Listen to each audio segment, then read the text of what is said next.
হযরত আলী রাদিয়াল্লাহু তাআলা আনহুকে কেন গোপনে দাফন করা হয়েছিল? আসসালামু আলাইকুম বন্ধুরা, আশা করি আপনারা সকলেই আল্লাহর রহমতে ভালো আছেন। হযরত আলী রাদিয়াল্লাহু তাআলা আনহু হলেন প্রথম ব্যক্তি যিনি পবিত্র কাবা ঘরে জন্মগ্রহণ করেন এবং শাহাদত বরণ করেন। নবী সাল্লাল্লাহু আলাইহি ওয়াসাল্লাম হযরত আলীর মর্যাদা সম্পর্কে যত কথা বলেছেন, আর কোন সাহাবীর ব্যাপারে তা দেখা যায় না। তৎকালীন কুরাইশি গোত্রে যে 17 জন শিক্ষিত ব্যক্তি ছিলেন, তাদের মধ্যে হযরত আলী রাদিয়াল্লাহু তাআলা আনহু ছিলেন শীর্ষস্থানীয়। তার সম্পর্কে নবীজি সাল্লাল্লাহু আলাইহি ওয়াসাল্লাম বলেছেন, একমাত্র মুমিনরা ছাড়া কেউ তোমাকে ভালোবাসবে না এবং একমাত্র মুনাফিকরা ছাড়া কেউ তোমাকে হিংসা করবে না।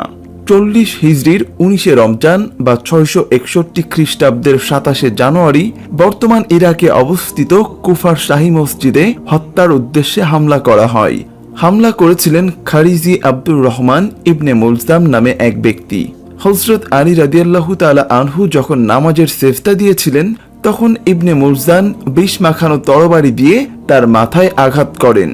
হযরত আলী রাদিয়াল্লাহু তাআলা আনহু তার ছেলেকে নির্দেশ দেন কেউ যেন খারিজিদের আক্রমণ না করে, তার বদলে তিনি নির্দেশ দেন যে যদি তিনি বেঁচে যান তার বিচার তিনিই করবেন।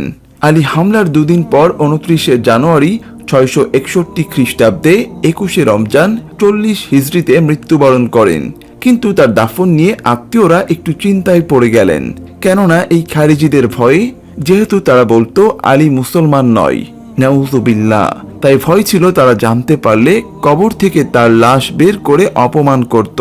ইমাম সাদিক রাদিয়াল্লাহু তাআলা আনহু এই সময়ের শেষ দিকে প্রায় 100 বছর পর্যন্ত নবী পরিবারের ইমামরা ব্যতীত কেউই জানত না যে ইমাম আলী রাদিয়াল্লাহু তাআলা আনহুকে কোথায় দাফন করা হয়েছে।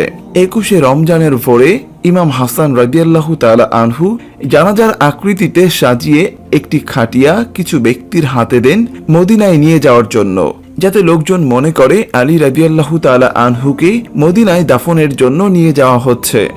শুধু ইমাম আলীর সন্তানগণ ও কিছু সংখ্যক অনুসারী যারা তার দাফনে অংশগ্রহণ করেছেন, তারা জানতেন তাকে কোথায় দাফন করা হয়েছে। বর্তমানে কুফার নিকটের নাজাফে যে স্থানে আলীর সমাধি রয়েছে, সেখানে তারা গোপনে জিয়ারতে আসতেন। ইমাম সাদিক রাদিয়াল্লাহু তাআলা আনহুর সময় যখন খারিজিরা নিশ্চিহ্ন হয়ে যায় এবং আলীর প্রতি অসম্মানের সম্ভাবনা রহিত হয়, তখন ইমাম সাদিক রাদিয়াল্লাহু তাআলা আনহু তার এক সাহাবী সাফওয়ান রাহমাতুল্লাহিকে সেই স্থান চিহ্নিত করে গাছ লাগিয়ে দিতে বলেন। এরপর থেকে সবাই জানতে পারে ইমাম আলীর কবর সেখানে এবং তার ভক্ত ও অনুসারীরা তার কবর জিয়ারত করতে শুরু করে। যে রাতে আলীকে দাফন করা হয়, খুব কম সংখ্যক লোক তার দাফনের সময় উপস্থিত ছিলেন। ইমাম হাসান ও ইমাম হোসেনের সাথে কয়েকজন ঘনিষ্ঠ সাহাবী, তাদের মধ্যে সামাইয়া ইবনে সামান, যিনি আলী রাদিয়াল্লাহু তাআলা আনহুর অন্তরঙ্গ বন্ধু ও অনুসারী ছিলেন, তিনি একজন তুখোর বক্তাও ছিলেন। আলীকে দাফন করার সময় তাদের অন্তর যেরূপ বিরাট বেদনায় স্তব্ধ ও কণ্ঠ বায়ুরুদ্ধ হচ্ছিল, সেই সাথে মনে অনুভূত হচ্ছিল প্রচণ্ড ক্রোধ। এরূপ অবস্থায় কবরের পাশে দাঁড়িয়ে যখন সবাই কাঁদছিলেন, সামাইয়া, যার হৃদয়ে প্রচণ্ড কষ্টে দুমড়ে মুচড়ে পড়েছিল, তিনি কবর থেকে এক মুঠো মাটি নিয়ে মাথা ও সারা শরীরে মাখতে শুরু করলেন। কবরের মাটিকে বুকে চেপে ধরে বললেন, হে আমিরুল মুমিনিন, আমার পক্ষ থেকে সালাম। আপনি সৌভাগ্যের সাথে জীবন যাপন করেছেন, সৌভাগ্যের সাথে মৃত্যুবরণ করেছেন। আপনার সম্পূর্ণ জীবন ছিল সাফল্য মণ্ডিত। আল্লাহর ঘর কাবায় জন্মগ্রহণ করেছেন, আল্লাহর ঘর মসজিদে শাহাদত বরণ করেছেন। জীবনের শুরু ও আল্লাহর ঘরে, জীবনের পরিসমাপ্তি আল্লাহর ঘরে। হে আলী, কতটা মহৎ ছিলেন, আর এই মানুষরা কতটা হীন। যদি এই সম্প্রদায় আপনার কথা মতো চলত, তবে আসমান ও তাদের পায়ের নিচ থেকে নিয়ামত বর্ষিত হতো, তারা আখিরাত ও দুনিয়ার সাফল্য লাভ করত।